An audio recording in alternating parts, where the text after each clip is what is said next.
አንድ ሚስተር ጆ የሚባል ሰው ጠዋት ላይ ከመኝታው ሲነሳ የተለያዩ ስልኮች ተደወሉበት። ስልኩ ሲደወል የተደወለው ስልክ የመጀመሪያው ስለ ችግር ነው። ችግር መፍትሄ ፍለጋ ነው ተደወለበት። አሁንም ተደጋጋሚ ሌላ ስልክ ችግር ተነገረው። ያ ሰው ተነስቶ በፍጥነት ወደ ስራ ቦታ ሊሄድ በተነሳበት ጊዜ ቁርሱ ሳይበላ ወደ ስራ ለመሄድ ተነሳ።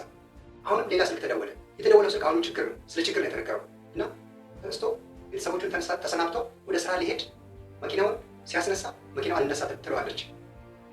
ሌላ እንደገና አሁንም ሌላ ሶስተኛ ስልክ ስለ ችግር የሚያወራ ሌላ ሶስተኛ ስልክ ተደወለለት። በኋላ ላይ መኪናው አልነሳለ ስትል ምን አደረገ ያ ሰው? እንግዲህ በተከታታይ የተለያዩ 3 ችግሮች ተነግረውታል።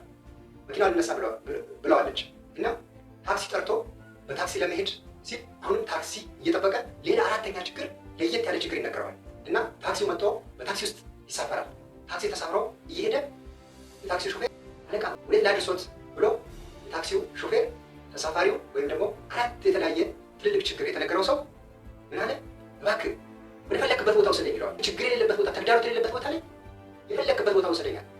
በዛን ሰዓት ታክሲው ሾፌር ተደናግጦ ጌታዬ ችግር የሌለበት ቦታ የት አለ? ሁሉም ቦታ ችግር አለ። የችግሩ አይነት ይለያያል እንጂ የትም ቦታ ችግር አለ እና የት እባክህ የማልፍበት ቦታ ላይ ትንሽ እረፍት የማገኝበት ቦታ ላይ ችግር የሌለበት ቦታ የፈለከው ቦታ ውሰደኝ ይላል። አሁንም በኋላ ላይ የታክሲ ሾፌሩ እባክዎት እኔ ስራ እየሰራሁ ነውና ይውረዱልኝ ብለው ያንን የስራ ኃላፊ ያንን የተለያየ ችግር የተነገረው ሰው መንገድ ላይ አውርዶት የታክሲ ሾፌሩ ሄደ ይባላል። እንግዲህ ከዚህ ትምህርት የምንማረው የተለያዩ ችግሮች የተለያዩ ተግዳሮቶች ሲያጋጥሙ እንዴት መፍትሄ እናፈላልግ ለሚለው ይህንን ቪዲዮ እስከ መጨረሻው ተከታተሉት። ሰው ከችግሮች በላይ ነው። ሰው የማይችለው ነገር የለም። እንዲሁም ምን ይባላል? ለሚያምን ሁሉ ይቻላል።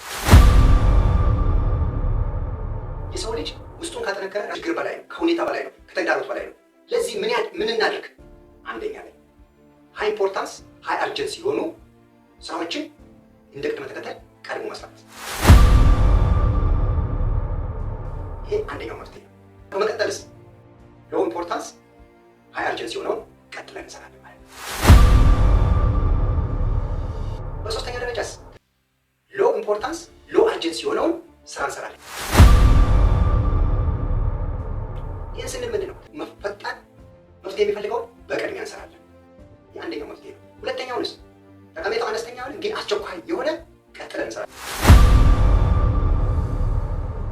ሶስተኛ በተረጋጋ ሁኔታ የምንሰራው ብዙም የማይጠቅም ብዙም አስቸኳይ ያልሆኑትን ሌሎች ትርፍ ጊዜዎች ከዋና ዋና ስራዎች በሚተርፉ ጊዜያቶች ልንሰራው እንችላለን ማለት ነው። እንግዲህ ከዛሬው ታሪክ የምንማረው አሰራርን መለወጥ ነው፣ ስልት መጠቀም ነው እንጂ ችግርን ፈርቶ ተግዳሮትን ፈርቶ ቦታ መቀየር፣ ስራ መቀየር መፍትሄ አይሆንም ማለት ነው። ከዚህ ታሪክ የምንማረው የመጨረሻው ዋናው ነገር አስተሳሰብን መቀየር ነው፣ መለወጥ ነው፣ በስልት መስራት ነው። ስልታዊ አሰራሮችን በመጠቀም ችግሮችን እንደ አመጣጣቸው እኔ የምፈታው የቱን ነው፣ ሌሎች ሰዎች የሚፈቱት የቱን ነው፣ አሁን የሚፈታው የትኛው ችግር ነው፣ በቅድመ ተከተል እኔ የምሰራው ሌሎች የሚሰሩት በረጅም ጊዜ የሚሰራ በማለት በመከፋፈል መፍታት አስፈላጊ ነው የሚለውን እየገለጽኩ ስለተከታተላችሁ እጅግ አድርጌ አመሰግናለሁ። ኮመንት አድርጉ፣ ሼር አድርጉ፣ ላይክ አድርጉ።